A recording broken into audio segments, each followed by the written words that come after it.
The sun beat down mercilessly over the dusty country road as Samantha Reed grumbled under her breath. The wheels of her shiny silver SUV spun helplessly in the mud, splattering dirt across her designer boots. Her phone had no signal.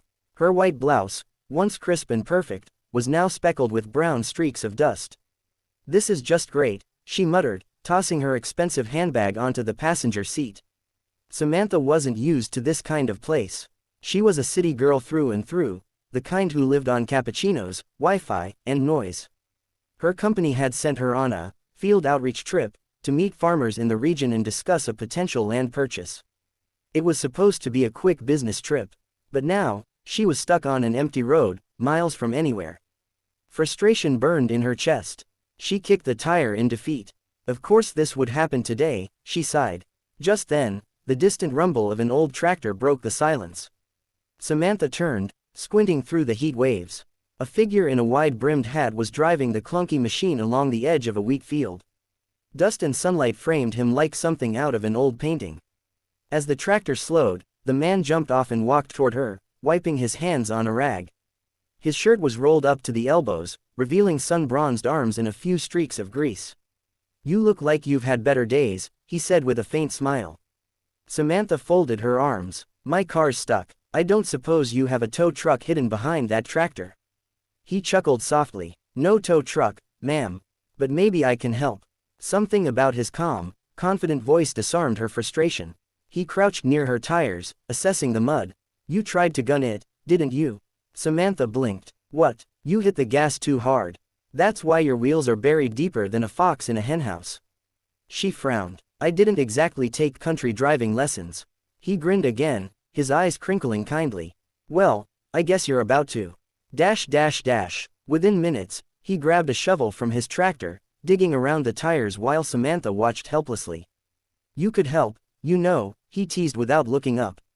Samantha huffed. "I don't really do mud." The man raised an eyebrow. "Then mud's gonna do you. Come on, here." He handed her a pair of worn gloves. "Push when I say push." After several awkward attempts, Samantha finally helped rock the SUV free. Her hair was sticking to her forehead, her shoes caked in mud, but when the car rolled out, she burst out laughing. "Oh my God, it actually worked." The farmer chuckled, leaning against his shovel. "Told you, you're tougher than you look." Samantha smiled. For the first time that day, it wasn't a forced one. As she cleaned herself up with tissues from the car, she noticed the man wiping his brow beside the old tractor. Its engine sputtered and coughed like it was on its last breath. "Does that thing even work?" she asked. "Most days," he said with a shrug. "But today might not be one of them." Samantha crossed her arms. "I may not know much about farming, but I do know engines." The man looked at her curiously. "You, engines? My dad ran a garage when I was a kid," she said, walking over. "Before he passed, he taught me a few things." He stepped aside. "Be my guest, Miss City." Samantha popped the hood, her fingers brushing over rusty bolts. "Your carburetor's choking. You got a wrench." He handed her a tool, watching as she loosened the parts with surprising skill. Grease stained her hands, but she didn't care. When she hit the ignition, the old tractor roared to life. She looked up at him, triumphant. "There, guess I do know a thing or two." He smiled, wide, genuine. "Well, I'll be damned. You just saved me a full day's work." They stood there for a moment, the sun dipping lower, painting everything in gold. It was the kind of silence that didn't need filling. After some small talk, she finally asked, "So, do you work for the farmer here?" He paused, studying her face. "You could say that. I'm supposed to meet him tomorrow," she said, brushing her hair back. "We're trying to buy part of his property for a development project. Probably just old barns and fields." His eyes darkened slightly. "I see. You don't approve?" she asked. He hesitated, then said gently, "Some things shouldn't be bought, Miss Reed. Especially land that's fed families for generations."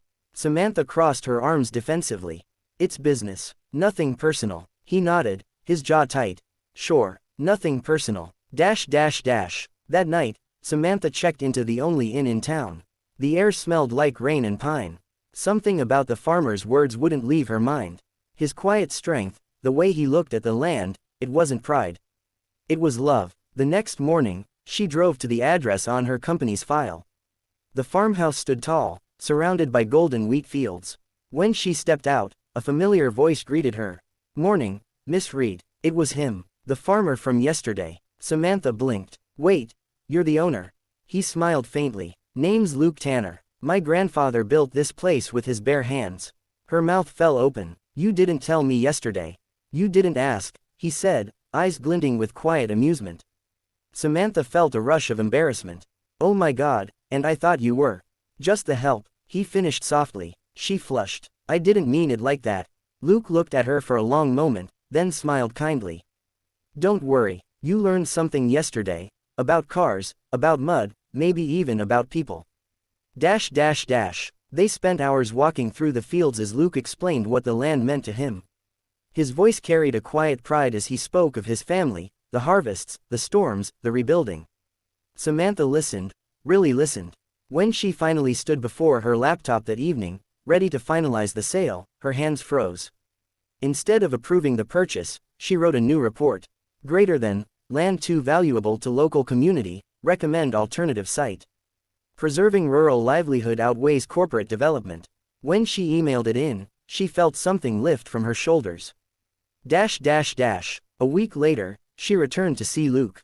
He was fixing his tractor again, this time with her favorite coffee sitting on the hood. "You're back," he said, surprised. "Yeah," she replied softly. "I thought maybe I could help with the harvest. You know, since I'm apparently tougher than I look." He chuckled, handing her gloves. "You sure you're ready for more mud?" She smiled. "Bring it on." As they worked side by side in the fading light, the sound of the tractor filled the fields, steady, strong, alive. And somewhere between the rows of golden wheat and laughter, Samantha realized she'd found something she never expected to buy, sell, or own. Something real. Narration close for YouTube outro. Sometimes, the richest hearts are found in the humblest places. And sometimes, what looks like a rescue becomes a lesson in what truly matters. If this story touched your heart, don't forget to like, share, and subscribe for more powerful kindness stories that remind us goodness still lives everywhere. Heart.